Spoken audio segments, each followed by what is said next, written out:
Chers amis, shalom, Be'ezrat Hashem, aujourd'hui on va essayer d'approfondir la paracha de Noach et surtout de trouver le lien entre la paracha de Noach et celle de Bereshit. On va commencer avec une petite devinette. Quel est le moment de l'histoire, quel est le moment de l'humanité qui est le moment le plus important et que de ce moment-là, il n'y a que des conséquences qui peuvent arriver. Cela veut dire que depuis que le monde a été créé, il y a un moment qui est vraiment spécial pour l'humanité et que de ce moment-là, tout ce qui va se passer par la suite, ce ne sera que des conséquences. Ce ne sera pas plus que cela. Alors pour beaucoup, ils pensent tout de suite que je fais allusion ici au mont Sinaï, au moment où nous avons reçu la Torah. Mais ce n'est pas si juste que cela. En fait, le moment le plus important qu'il y a eu dans l'histoire, il est surtout négatif. C'est quand? C'est lorsque Adam et Ève ont mangé de l'arbre. Adam et Chava, lorsqu'ils ont fait cette faute-là, le monde a complètement changé. Et on va essayer un petit peu d'expliquer. Avant qu'ils ont mangé de l'arbre, voici que Hachem a créé un monde. Celui-ci était parfait. Enfin, presque. Cela veut dire que Hachem, à ce moment-là, quand il a créé le monde, il a donné à Adam et Chava toutes les possibilités pour réussir. Comme tout le monde le sait, il est écrit dans la Gemara de Shabbat que des anges venaient et s'occupaient de la viande rôtie de Adam. Et oui, Adam n'avait pas besoin de travailler. Par exemple, il est écrit dans le Midrash que les arbres sortaient d'eux-mêmes des pains. Il n'y a pas besoin de se fatiguer pour arriver au pain. Tu arrives à l'arbre et tu reçois un pain, une très bonne baguette. La même chose donc pour la viande. La viande, ça va venir des anges. La Gemara continue et nous dit aussi qu'il lui faisait aussi du vin, un très bon Beaujolais. Il n'y avait pas besoin de travailler avec des raisins pour arriver à la fin à un très bon vin, puisque les anges lui emmenaient ce vin. Ça, c'est du point de vue matériel. Adam n'avait pas besoin de travailler. Il était à l'intérieur du jardin d'Éden, donc il n'y a pas besoin de travailler. Maintenant, dans la spiritualité, comme on le sait très bien, il est noté que Adam allait à côté d'Hachem, entre guillemets bien sûr. Il marchait à ses côtés, entre guillemets. Adam n'avait pas besoin d'essayer de s'approcher d'Hachem. Sa proximité avec Hachem était absolue. Baruch Hachem. Donc, du point de vue matériel, du point de vue spirituel, pour Adam et Chava, tout était parfait. Mais enfin, quand même presque. Pourquoi? Car Hachem, quand il a voulu créer ce monde, c'était un petit peu comme une start-up. Ça veut dire que pour Hachem, il savait très bien que créer des anges, c'est pas si intelligent que cela. Les anges, Hachem les a créés, comme nous dit le Midrash, soit le 2e jour, soit le 4e jour.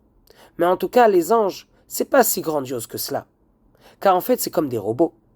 Hachem n'a pas créé un monde entier seulement pour avoir des anges. Ça, c'est un petit peu trop facile.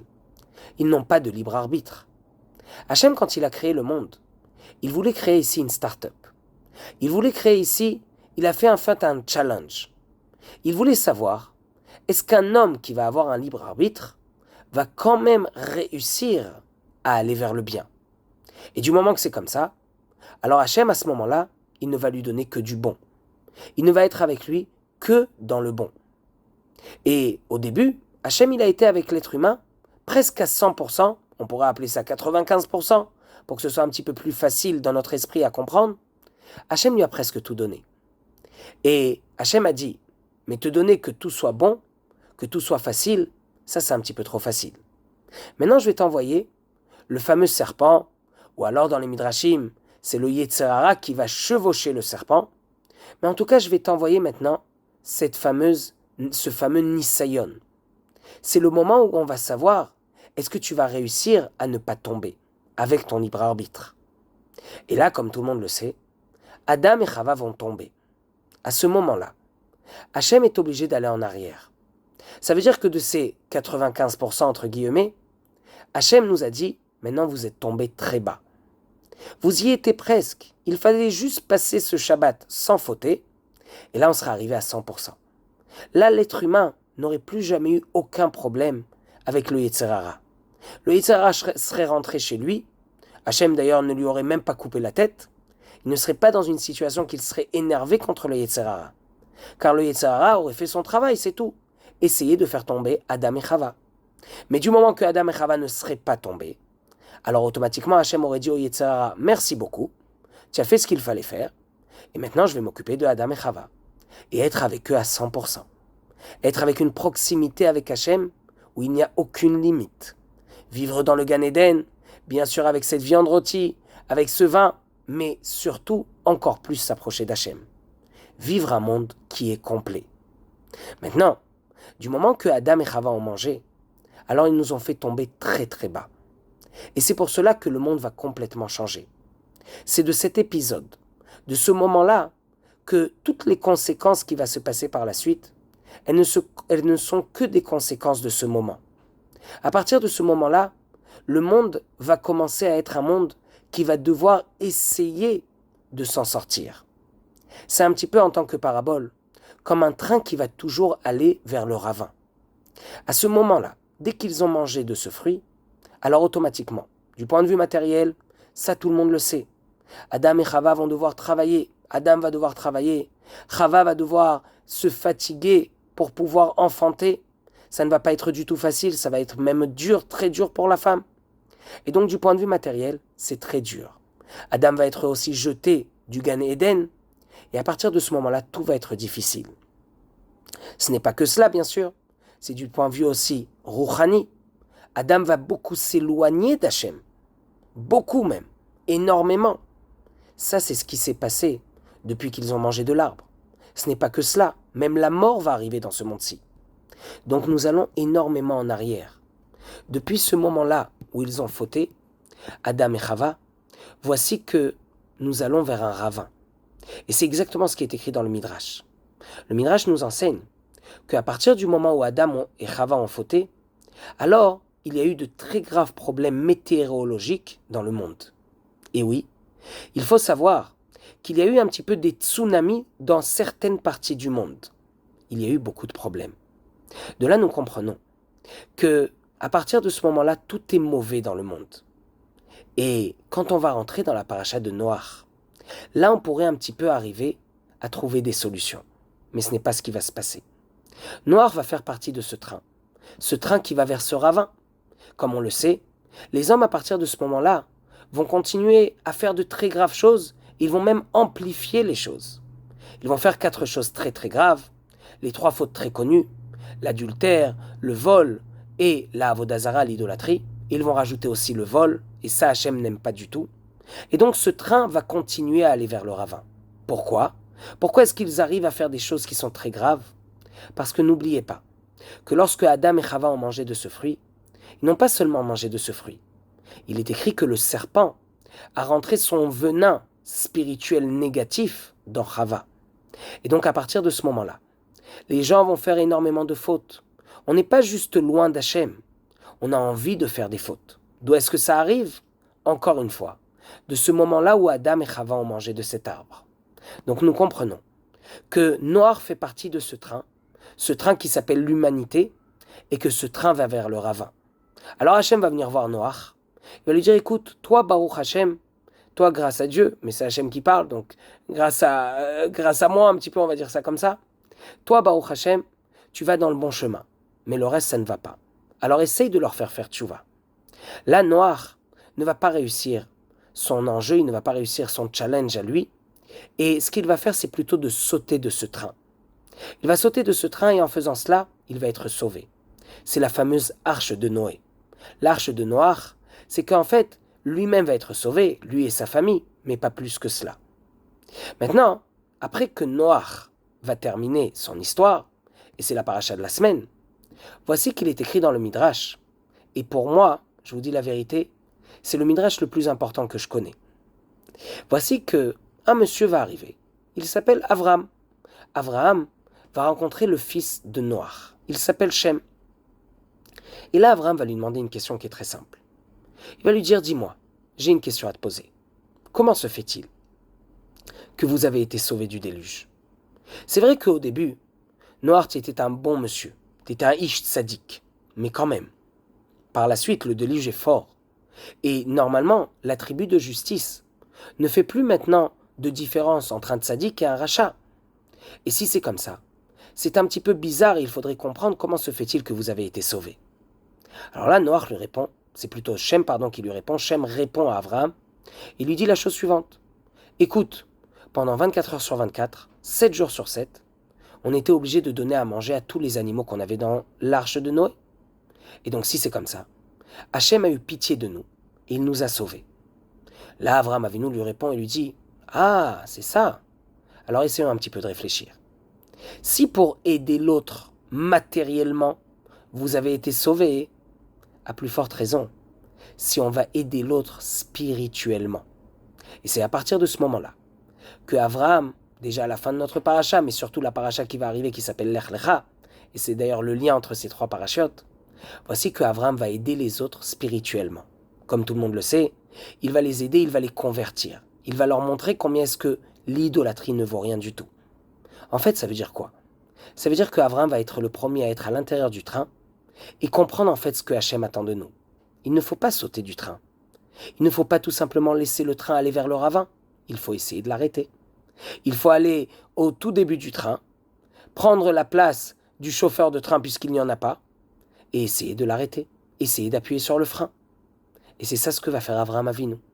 À partir de ce moment-là, de Abraham Avinu, il est écrit que tous les problèmes météorologiques, tous les problèmes que le monde a reçus depuis Adam Arishon et que ça a continué jusqu'à Noach, alors voilà que chez Abraham Avinu ça s'est arrêté. Pour ceux qui veulent un petit peu plus approfondir, on sait que Noach normalement il a essayé de faire tchouva aux gens. Il leur a dit arrêtez, le déluge va arriver. Mais Abraham a fait bien plus que cela.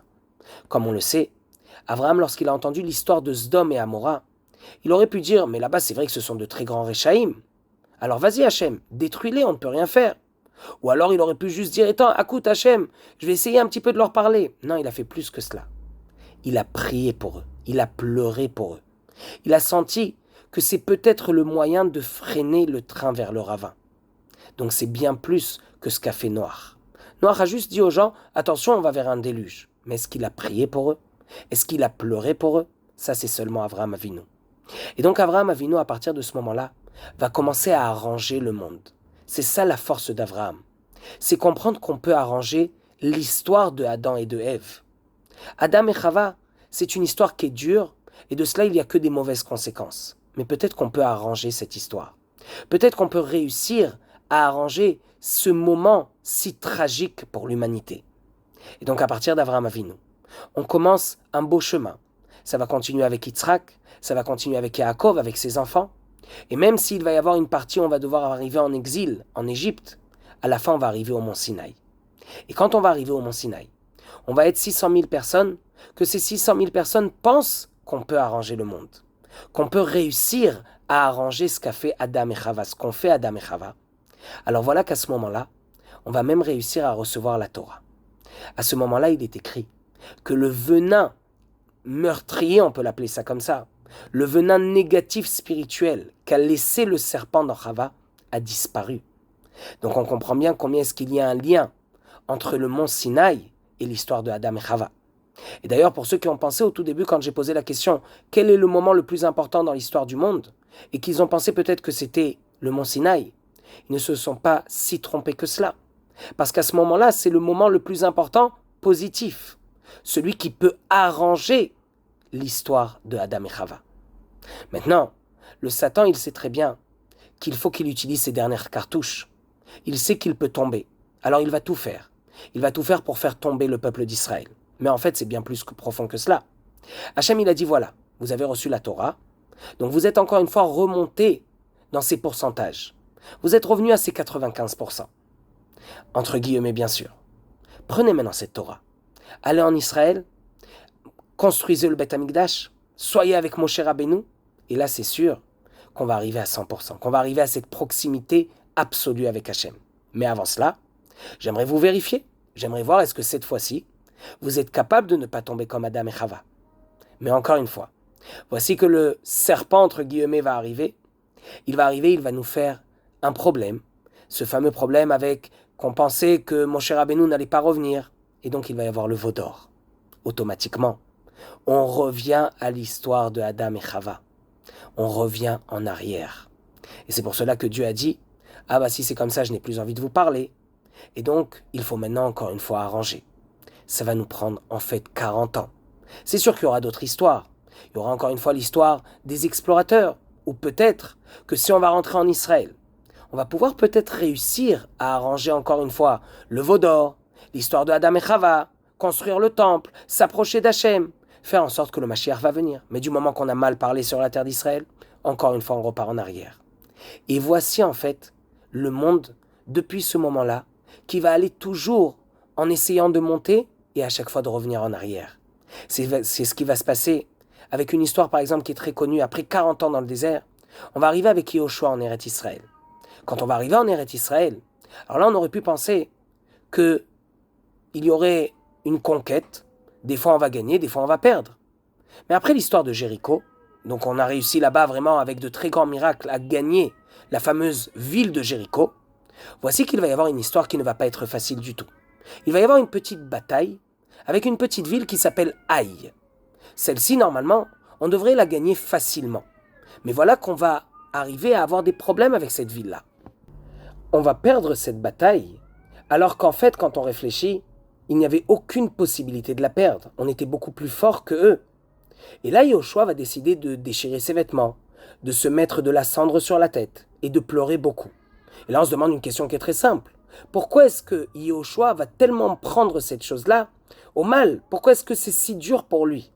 D'après ce qu'on a expliqué, c'est très facile. Pour Yehoshua, arriver en Eretz Israël, après 40 ans dans le désert, où on gagne Jéricho, bien sûr, d'après le surnaturel. On va réussir vraiment au-dessus de la nature à gagner Jéricho. Quand on va perdre à Haï, c'est obligatoire que c'est à cause de nos fautes. On a encore une fois été dans le chemin de Adam et Ève, dans le chemin du veau d'or. On est revenu en arrière. On aurait pu encore une fois réussir, construire le temple, emmener le Mashiach, faire en sorte qu'il y ait la résurrection des morts. Mais encore une fois, on est allé en arrière. Et c'est comme ça avec toutes les périodes du peuple d'Israël. Aujourd'hui, après tout cela, il faut savoir une chose. Hachem nous a laissé quand même la Torah. Du moment qu'il nous a laissé la Torah, c'est l'instrument magique pour pouvoir réussir à arranger complètement ce que a fait Adam et ce qu'a fait Ève, ce qui s'est passé par la suite avec Noach, ce qui s'est passé par la suite dans tous les épisodes tragiques du peuple d'Israël. Aujourd'hui, nous avons la possibilité, c'est ça le plus grand cadeau qu'Hachem nous a donné, de réussir à faire en sorte qu'on va pouvoir arranger complètement ces histoires, de pouvoir faire en sorte qu'on va pouvoir être comme au début de la création. Au début de la création, rappelez-vous, Hachem, quand il a créé le monde, il est écrit presque sur tous les jours, on va dire ça comme ça, que c'était bien, c'était Tov. Ça veut dire que Hachem, quand il nous a donné le monde, il a dit, regardez, moi je vous donne un monde qui est presque complet. Attention, ne le détruisez pas. Et c'est ce qu'on a fait. À cause de nous, on est arrivé à faire en sorte que ce monde est tombé très très bas, à cause de Adam et de Chava. Mais aujourd'hui, on peut arranger ça. Aujourd'hui, on peut revenir au début de la création du monde. Faire en sorte qu'on fasse venir le Mashiach. Faire en sorte que Be'ezrat Hashem, il ait la résurrection des morts. Et Be'ezrat Hashem, avec tout cela, arriver à être très proche d'Hachem. Que des bonnes choses, que des bonnes nouvelles. Et Shabbat Shalom.